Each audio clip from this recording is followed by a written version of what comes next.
Isa siya sa mga nasasangkot sa video scandal na nag-viral.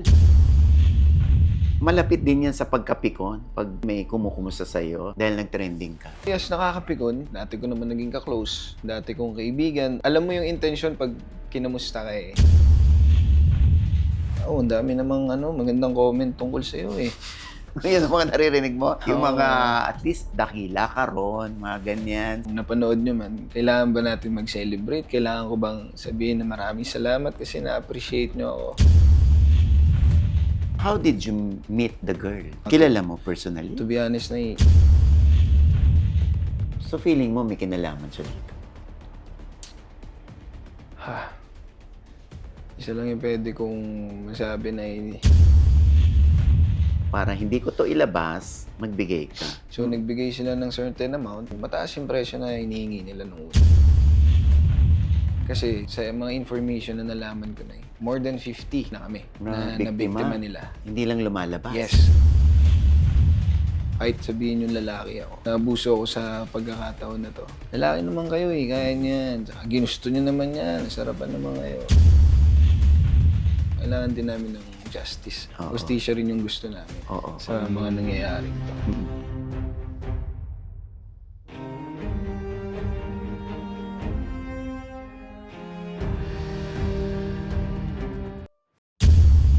Isa siya sa mga nasasangkot sa video scandal na nag-viral. Bukod kina Nico Natividad, Aaron Villaflor, Nico Loco, Mark Heras, Hil Cuerva, isa rin siya sa na biktima ng kumalat na video scandal, Mr. Ron Angeles. Ron, ayan, kumusta ka na? Okay naman po. Pinipilit maging okay at tuloy-tuloy naman sa kung ano yung ginagawa ko before na. Kasi hindi lang ikaw, kahit yung ibang mga nakakausap natin si Nico, napapraning sila kapag nandun sila sa crowded places, sa mga public places. Ikaw, meron ka bang gano'n na pag tinitingnan ako, baka yun ang ini-imagine nila, yung napanood nilang sa video? Hindi naman po talaga may iwasan na sumagi sa isip namin yung ganung bagay. Actually, nung nangyari yung issue na yun, nagkaroon ako agad ng event. Tapos, meron din akong taping as well. So, may talagang, maririnig mo rin minsan na yung mga small comments tungkol dun sa parang, uy, napanood ko yan, siya yung ngayon, siya yung trending ngayon, ganyan. Pero ako parang, wala, kung gusto nila ng picture, sige, picture tayo. Then, wala akong binibigay na kahit na anong reply sa kanila. Even though na yun yung naririnig ko, pero wala, lang ako, smile lang ako. Pero like, dumating din sa point na parang ayoko na muna lumabas. Na parang, sige, dito na muna ako sa bahay. Kung wala naman akong work, hindi muna ako lalabas. May time po na ganun, like, siguro yung first week after na pumutok yung issue, ganun po yung ginawa ko. In-isolate ko lang muna yung sarili ko. Pagka ganyan na parang praning ka kung ano yung mga iniisip ng ibang mga tao na nakakasalubong mo, malapit din yan sa pagkapikon. Pag kunwari may kumukumusta sa'yo dahil napanood ka, dahil nag-trending ka. Opo naman ay. Actually nga, mas naiinis pa ako dun sa mga taong dati ko naman naging ka-close. Dati kong kaibigan. Close naman talaga kami. Pero alam mo yung intention pag kinamusta ka eh. Parang gusto pa nila kumuha ng information about dun sa nangyari, about dun sa issue. Hindi yun talagang, genuinely na gusto ka nilang, oy, kaya mo yan. Dito lang kami para sa'yo. Kumbaga, mas kilala ka namin kaysa dun sa kung ano man yung nababalitaan. Hindi yun ang nakukuha mo. Siguro po sa mga ilang taong inaasahan ko, hindi po yun yung siguro nakuha ko. Mas narinig ko pa siya sa ibang tao na hindi ko ina-expect na mag-reach out sa akin na, oy tol, kamusta ka? Kamusta? Ano nangyari sa'yo? Okay ka lang? So, yung talagang nag-reach out sila sa akin just to boost me up para lang nandito kami kung ano yung pinagdadaanan mo. Pwede mo kaming kausapin. Pwede mo kaming puntahan. So, yung mga ganong bagay po. Pero yes, nakakapikon. Pero like, katulad nga po nung mga na-experience ko ng mga nakaraan lang na parang pag narinig mo naman siya in person na parang sumisigaw pa na parang ako, tinatawanan ko na lang. Hindi na para siguro mainis ako or magalit ako sa kanila. Kasi naman po nila yun eh, yung pagko-comment, right naman nila yun. Masama man o hindi, nasa kanila na po yun kung paano sila magbibigay ng komento eh. Kumusta ang mental health mo? Okay naman po, Nay. I think siguro okay naman ako. Yan, nagbakasyon nga po ako. Nag-detox talaga ako sa social life. Nag-island boy ako for a week siguro kasama yung mga kaibigan ko. And talagang hindi ko muna pinansin kung ano man yung issue na lumabas. I mean, kung yung mental health naman yung pag-uusapan, hindi naman po ako aabot siguro dun sa depression na level. Kumbaga, marami na po akong pinagdaanan sa buhay. Sobrang dami na. So, kumbaga ito parang tinitignan ko na lang siya as isa sa mga pagsubok na pagdadaanan ko. And yung mga learnings, iniisip ko din kung ano ba yung pwede kong matutunan dito. Ano ba yung gustong ibigay sa akin ni God na sign. Bakit nangyayari sa akin to? Pero, yan po, may mga sleepless nights talaga. Hindi maiwasan yung ganun na Yung mga times na nagtatanong din ako, bakit nangyari to? Bakit ko na-experience yung ganitong bagay? So, may mga ganun na hindi ako makatulog, hindi ako mapakali. So, imbis na ilak ko din yung sarili ko sa bahay, lagi akong lumalabas, lagi akong tumatakbo, lagi akong nagipagkita sa mga close friends ko, family. So, ganun ko dinadivert yung pinagdadaanan ko. O yung mga, yung like, yung tatay mo, yung mga kapatid mo, paano nila na-handle ito at paano kanila kinonfort? Family ko na super, super strong. Airpot ko, sobrang ng airpot ko na sa pamilya ko, wala po ako narinig na kahit na anong masamang comment nung nalaman yun. Kasi po, nung gabi na pumutok talaga yung issue, pumunta na ako agad sa tatay ko na para ikwento sa kanila kung ano yung nangyari. Tapos, yun po, parang buong gabi nag-uusap lang kami, kasama ko buong pamilya ko. Wala akong narinig na, hindi ko na po kasi kailangan ng judgment nung araw na yun eh. Kumbaga, ang kailangan ko yung mga salita na magpapatibay sa akin na huwag mo naisipin yun, anak, okay na yan, nandyan na yan eh. So, yun po yung mga bagay na napag-usapan namin ng tatay ko. Siyempre, sabi niya, huwag mo lang ulitin, mag-ingat ka sa susunod. So, pero siyempre po, yung sa pamilya ko rin, medyo na nahihiya din ako. Kasi marami rin nagtatanong sa kanila eh. O di ba, anak mo to? O di ba, pamangkin mo to? So, yung mga ganung bagay po. Pero, yun, naman po sila kung paano nila sagutin eh. Ewan ko. Wala namang reklamo or sinusumbong yung tatay ko sa akin. Basta sabi niya, dito kami pamilya mo. Kung ano yung pinagdadaanan mo, pagdadaanan din namin. Yan yung pinagpapasalamat mo. Opo, Na yung pamilya mo, imbis na sisihin ka, kinonfort ka.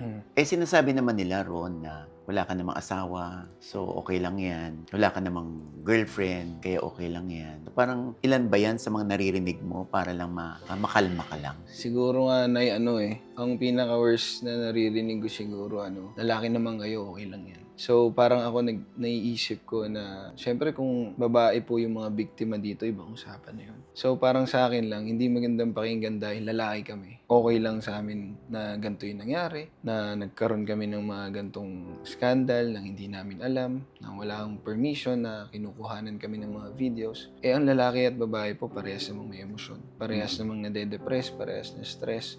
Kumbaga pare-parehas eh. So, hindi po porket na lalaki kami, okay lang sa amin.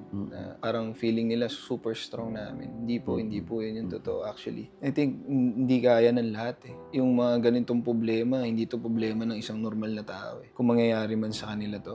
Kung titignan po natin mabuti, wala namang maganda sa nangyari. Kumbaga, kahit sabihin natin na makakita pa ako ng mga positive comments, yun naman yung naririnig ko na, ang dami namang magandang comment tungkol sa iyo eh. Di ba? Sabi niya, at least hindi ka duty-free. So, yun ang mga naririnig mo. Yung mga, at least, dakila ka ron, mga ganyan. So, ano yun, nakakapag-uplift ba yun ng iyong damdamin? Kahit pa paano, at some point po, natutuwa naman ako. Hindi ko alam kung dapat ko siyang ika-proud. Hindi ko alam kung dapat ba natin to i-celebrate na lahat. Kung napanood man ang lahat to, kung napanood nyo man, kailangan ba natin mag-celebrate? Kailangan ko bang sabihin na maraming salamat kasi na-appreciate nyo ako? So, kahit pa paano, Nay, kumbaga, pampalubag-loob na lang sa nangyari. Na, sige, tanggapin ko na yung mga comments nyo. Pero deep inside na may mas malalim talaga na sugat. Impact yan sa akin mismo. Kahit sabihin yung lalaki ako. Parang feeling ko din naabuso ako sa pagkakataon na to. Parang bakit pagka sa lalaki nangyari, parang hindi, okay lang yan, normal. Lalaki naman kayo eh, kaya niyan. Tsaka ginusto nyo naman yan, nasarapan naman kayo. Diba? So, baliktarin natin. Kung yung babae yung ilalagay natin na sila yung naabuso. Kaya ba natin magsabi ng ganun? Kaya ba natin na hindi, kaya niya yan? Ay, hindi, ginusto mo yan eh. Hindi, malandi ka naman eh. Kaya ba natin sabihin sa babae? So, dito pa lang nakikita mo na kaagad na parang bakit pag kami, okay lang. Pero deep inside, kailangan din namin ng justice. Oo. Hustisya rin yung gusto namin Oo. sa mga nangyayaring to. Bago lumabas ba itong video na ito, meron ka ng kutob, kinutubang ka na may lalabas, meron bang nag-warning sa'yo? O meron bang, kasi yung mga ganito, minsan merong mga nanguhut-hut, Oo. nangi-extort, para hindi ko to ilabas, magbigay ka. So, dumating ba sa ganung point? Nung last year po, nalaman namin na may video nga na nagli-leak. Mm-mm. Nalaman namin kaagad. Then, trinay ng management na kausapin kung sino yung source. Kung pwede ba, huwag nyo nang ilabas yan. Huwag nyo nang ituloy. So, nagbigay sila ng certain amount na gusto nyo bang mapanood muna. Panoorin nyo muna kung talagang siya. Kumbaga, double check lang. So, mataas yung presyo na hinihingi nila nung una. Talaga? Na, para maka-access ka dito, mapanood mo, kailangan mo magbayad ng ganito. Pero hindi mapupunta sa'yo yung video. Access lang, para lang mapanood mo siya. Oo. So, syempre, ang ang management ko naman, hindi yan. Kumbaga, naisip rin nila na kahit bayaran kita ng malaki, ilalabas mo yan. Hindi Hanggang naman, maubos ka. parang ganun po yung So, na-stop naman po namin siya last year. Na hindi kumalat. Na-delay. Na, Dinelay lang ninyo. na parang, huwag nyo nang ilabas yan. Did you give anything? Ayun po ang hindi ko sure kasi hindi po ako naipag-transact eh. Yung manager ko na po yung naipag-usap. Siya po yung nag-ayos ng lahat. So, akala ko po that time na parang okay na. Pero may pakiramdam ako na lalabas yan. Kumbaga tinanggap ko na po sa sarili ko yun. Anytime soon, ako naman, lalabas naman yun sa akin. Yun yung mga sleepless nights mo. Oo, Nay. Na hindi pa lumalabas, pero parang meron ng takot, Opo. kinakabahan ka na. Opo, at some point, siyempre na kasi siyempre, yung gantong bagay, panghabang buhay na to eh. I mean, yung lamat na nabigay sa akin na ito. Hanggang sa anak ko, sa apo, sa pamilya, sa future family ko, dadali na nila yun eh. Ako din, hindi na mawawala yun. So, yun na yung iniisip ko. So, may mga bagay din akong pinoprotektahan sa sarili ko na bawal ako ma-involve sa mga ganitong issue na pag nangyari sa akin, talagang maapektuhan yung ako sa ibang bagay siguro. Yun na yung tanong ko lagi. Siyempre, obviously, napanood ko yung video, no? Hindi gumana yung lakas ng pakiramdam mo. That moment na parang something is wrong dahil hindi rin mapakali yung mata mo doon sa kwarto. Siguro na, yun yung unang beses na kinabahan ako sa babae. Hindi ko alam kung bakit ako kinakabahan.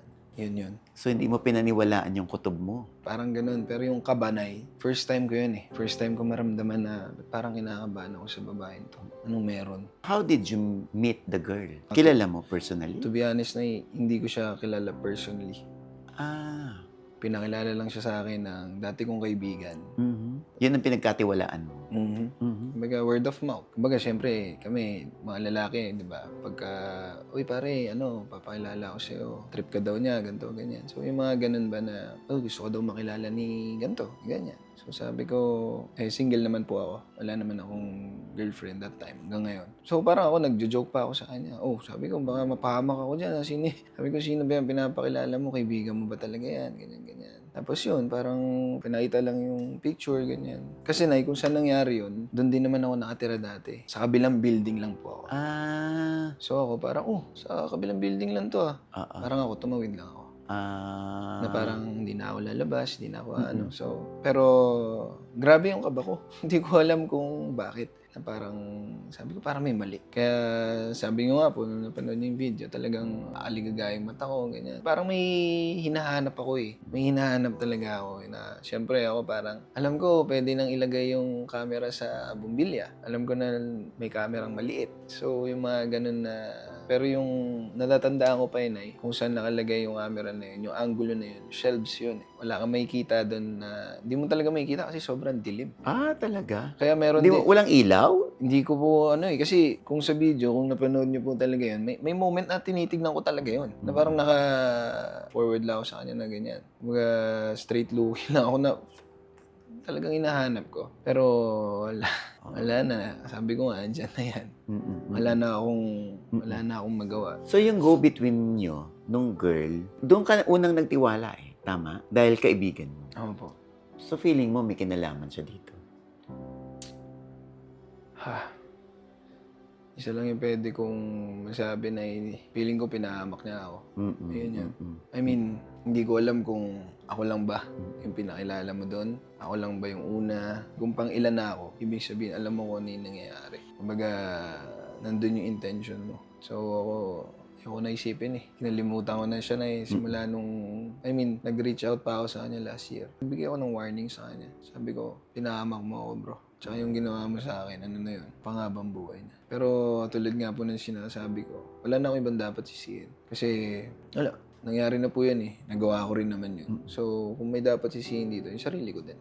Kasi hindi rin ako naging maingat. Kumbaga, bilang bagito, bugso-bugso din ang damdamin. So, parang dun din ako nadala na parang lalaki ako, babae siya. So, single siya, single ako. Naging marupok ka that moment. Opo, na hindi ko naisip na may trahedya na palang naghihintay sa akin. So, anong action niyo rito ng management mo? Dahil nagbaba na ng statement ang mentor, yung iyong management, na parang you won't take this sitting down. Talagang isasampan yung reklamo. Kanino? Actually, Inay, marami na, simula nung nangyari yung issue talaga, mas pinili namin na gumawa ng actions kaysa magsalita ka sa publiko. Mas una namin ginawa yun. Kasi nga ako, Nay, kung ako tatanungin mo, ayoko nang pag-usapan din eh. Gusto ko na rin siyang hayaan na lang. Na parang, katulad nga ng sinasabi nila na, kaya mo na, issue lang yan. Mawawala din yan. So, ganun yung lagi ko naririnig. Pero, nung naisip ko rin naman na parang, kung walang magsasalita dito, kung walang lalaban, marami at marami pa yung mabibiktima. Hindi lang kami. Totoo. So, kung ito yung way para mapigilan na yung kung ano man yung ginagawa nila. Kasi sa mga information na nalaman ko na more than 50 na kami na nabiktima nila. Hindi lang lumalabas. Yes. Yun ang sabi, and matagal na nila itong ginagawa. Oh my God. So ako, nung nalaman ko yun, dun ko parang naisip na gamitin ko na kung ano yung nangyari sa akin. Gamitin ko na yung experience ko mismo. Kung ito yung kailangan kong gawin, kung kailangan kong magsalita para i-inform yung mga tao or inform yung mga victims na to encourage them na huwag kayong matakot. Magsalita kayo, pwede nyo kami i-reach out. Tutulungan din namin kayo. Kumbaga nandito kami para sa kanila. Kasi kung di natin to aayusin, kung di natin to tutuldukan ngayon, kawawa naman yung mga bibiktima nila sa mga susunod. So, wala po sa lahat. Ayan, nagpasa kami ng complaint. Pumunta kami sa CICC, nagpatulong kami. Then, all the investigation, sila po ang gumagawa ngayon. Then, ini-inform lang kami. Hindi ko pa ma-disclose lahat ng info. Pero, isa lang po yung parang gusto ko sabihin na makukuha rin namin yung station gusto namin. May mananagot sa mga pangyayaring ito. So, you mean, hinihikayat mo pa yung ibang naging biktima na lumabas na at sumama sa inyong reklamo? Sana po. Para maging class suit siya. Sana po, Nay. Kasi mas magiging malakas at matibay yung complaint namin kung marami kami. Kung halos lahat ng nabiktima kaya magsalita o kaya pwede namang mag-reach out lang sila sa amin. Hindi naman nila kailangan magsabi sa publiko pa. At hindi nila kailangan umappear. Opo, papasa lang yung complaint nila. Alam ko po maraming natatakot, maraming nahihiya. Pero ganun din naman yung nararamdaman ko noon. Nahihiya rin ako. Ayoko nga po sanang magsalita ni. Ako lang nag-convince sa kanya. Siyempre, tiwala lang din po ako sobra sa inyo na simula nung una. Kaya sabi ko, naaawa lang din po ako sa mga pwede nilang mabiktima pa. Kasi nga katulad nga po nung sinasabi ko kanina, hindi lahat ng malalagay sa gantong sitwasyon kakayanin yung gantong problema. Paano kung masobra silang ma-depress?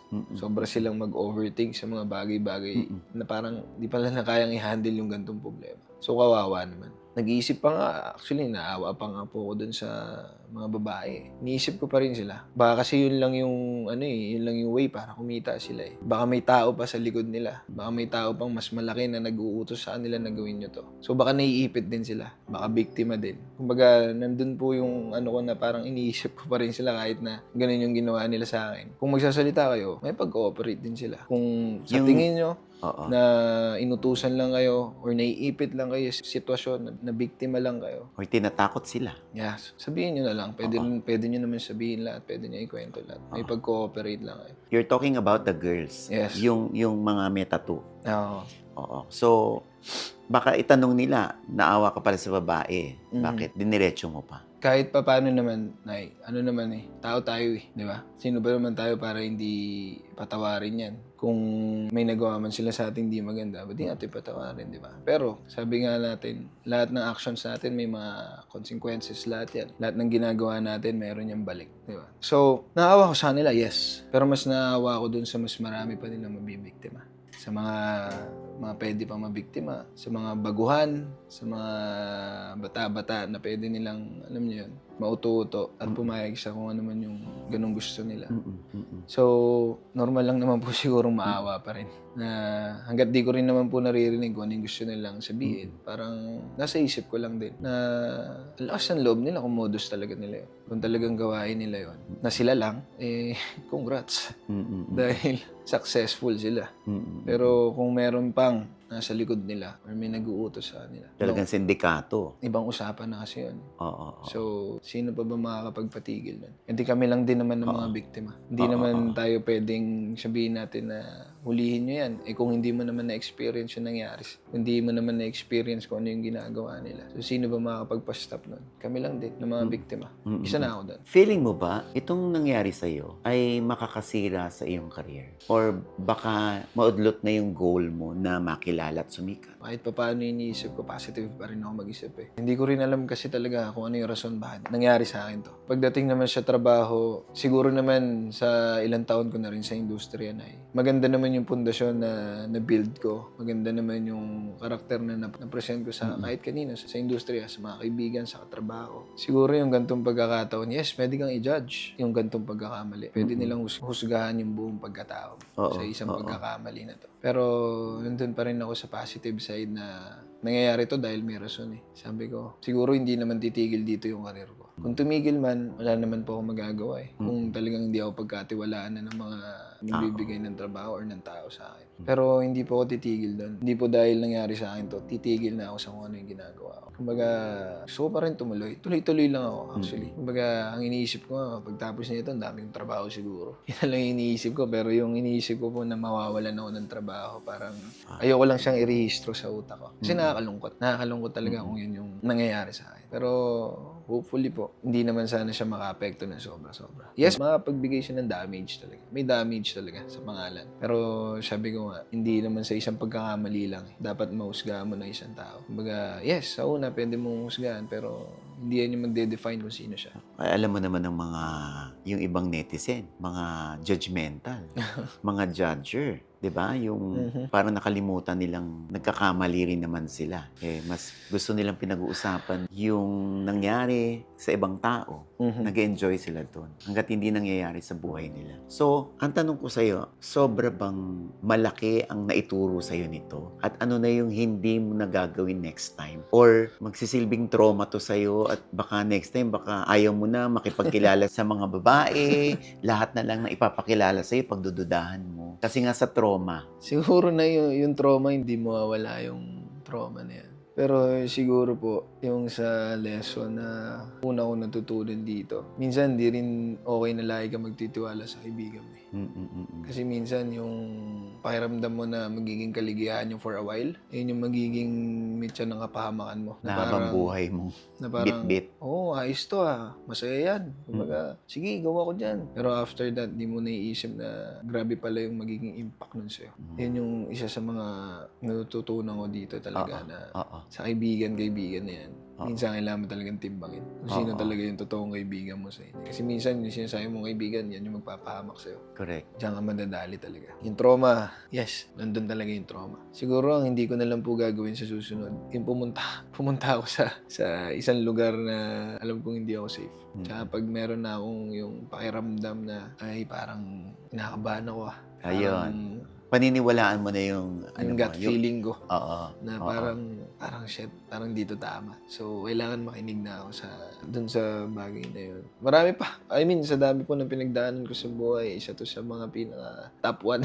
Top 1 talaga na nangyari sa buhay ko. I mean, sa ilang taon ko na nga rin po sa industry, ngayon lang po grabe umingay. So, hindi ka naman liligaw muna? Ay, hindi ko naman po priority yan as of the moment talaga. Sa nangyari pa sa akin, parang ang hirap din na ipaliwanag pa sa isang babae na I mean, parang gusto mo bang explain ko pa yung pinagdaanan ko? Gusto mo bang linisin ko yung sarili ko sa'yo? Ganyan-ganyan. So, parang ang hirap i-convince ng babae na sana wag ganito yung tingin mo sa akin kahit na nagsangkot ako sa isang video. So, parang ang hirap i-please na sana yung tingin mo sa akin hindi ganun. Ano na ako? Hindi ko muna focus yan sa ngayon. Kasi kung may tatanggap at tatanggap naman sa akin na nangyari yun, thankful ako. So, hintayin ko na lang siguro yun. Iintay mo na lang na may babae talagang lumapit sa'yo at hindi mo na kailangan mag-explain pa dahil alam na niya ang kwento. Yes. Oo. At next Opo. time, patay na ang ilaw. Pero kasi hindi ko nakikita eh. Anyway, so, meron ka bang gustong ihingi ng sorry sa mga naniniwala, sa mga sumusuporta sa'yo, sa mga netizen na nakapanood? Kasi may mga, after this interview, marami pa rin manghuhusga. Ikaw naman kasi. Marami pa rin ganyan. Yung sisisihin ka pa din. Meron ka bang message sa kanila? Ayun, hindi ko alam kung ano yung sasabihin ko kasi nga po parang hindi ko na naisip na magsalita eh. Pero yes, kasalanan ko naman po yun talaga. Kasalanan ko naman yun kung ano man yung nangyari. I mean, wala na ibang dapat sisihin sa pangyayari na yun kasi nandyan na yan eh. Kung na-disappoint ko man kayo o yung mga taong sumusuporta sa akin, pasensya na po. Sorry. Kung na-disappoint ko kayo, nagulat kayo sa kung ano man po yung nakita nyo tungkol sa akin or napanood nyo, hindi ko rin naman po kagustuhan yun. Wala namang ginusto na magkaroon ng scandal at sumikat ka dahil sa isang scandal. Hindi ko po ginusto yun. Kaya, ayun lang. Let's move on. Let's move forward. Napakadaming problema na kailangang ayusin. Diba? So, maraming salamat pa rin po sa mga taong sumusuporta sa akin. Sa mga taong maganda ang sinasabi tungkol sa akin. At sa mga taong patuloy pa rin magko-comment ng hindi maganda, okay lang din. Wala naman po akong magagawa doon. Kasi, yun naman yung gusto nilang sabihin eh. Baka doon sila masaya pag nakapagsalita sila ng gano'n. Pero ako, hindi po matatapos dito yung karir ko. Hindi matatapos dito yung bagay na nasimulan ko at pinaghirapan ko. Siguro, nagsisimula pa lang po ako.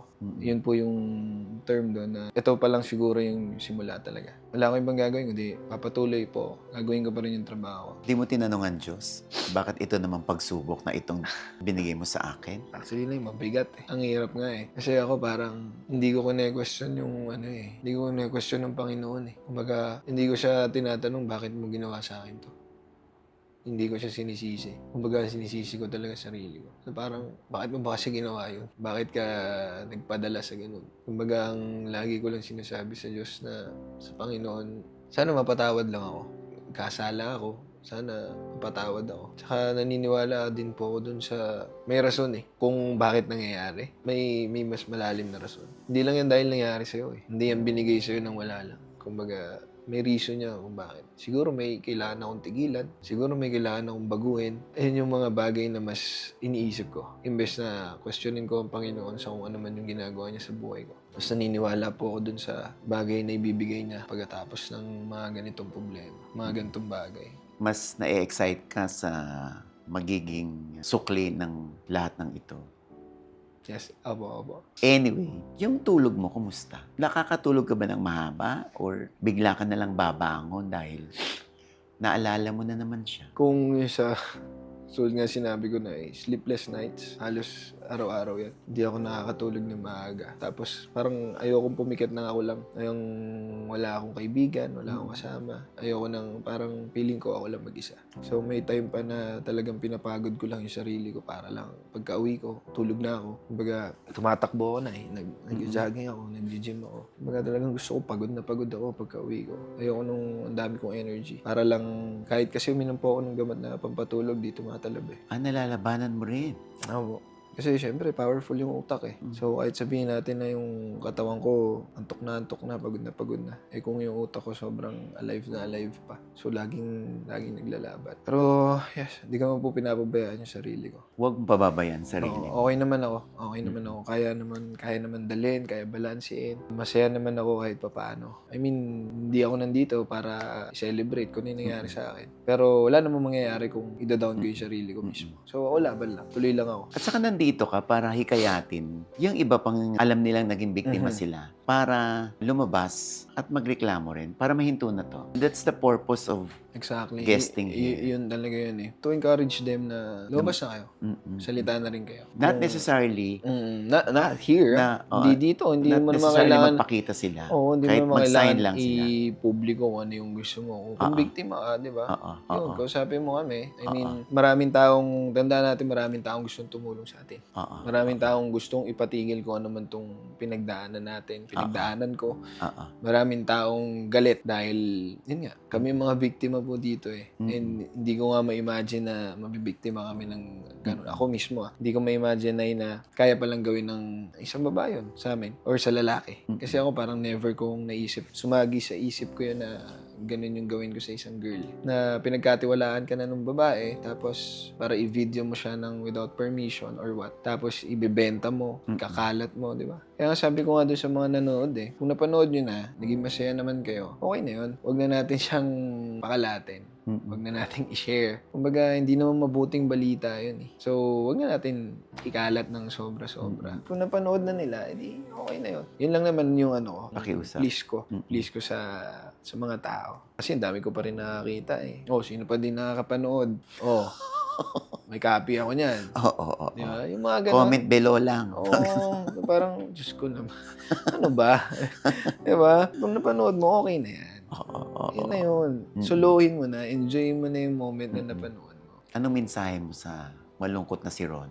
Huwag niya masyadong isipin. Huwag niyang ring isipin na lahat ng bagay kaya niyang kontrolin. Na parang makukuha niya rin kung ano yung gusto niyang hustisya. Yun lang yun. Kasi nga, di naman niya kayang kontrolin lahat eh. Tapos nandyan na yan, nangyari na yan, tanggapin mo. Tanggapin mo ng buong buo, yakapin mo yung pangyayari. Yakapin mo yung kalungkutan, yakapin mo, tanggapin mo. Kasi that's the best thing that you can do eh, para maka-move forward tayo. Yung tanggapin mo kung ano yung nagawa mo. Wala ka ibang sisisihin.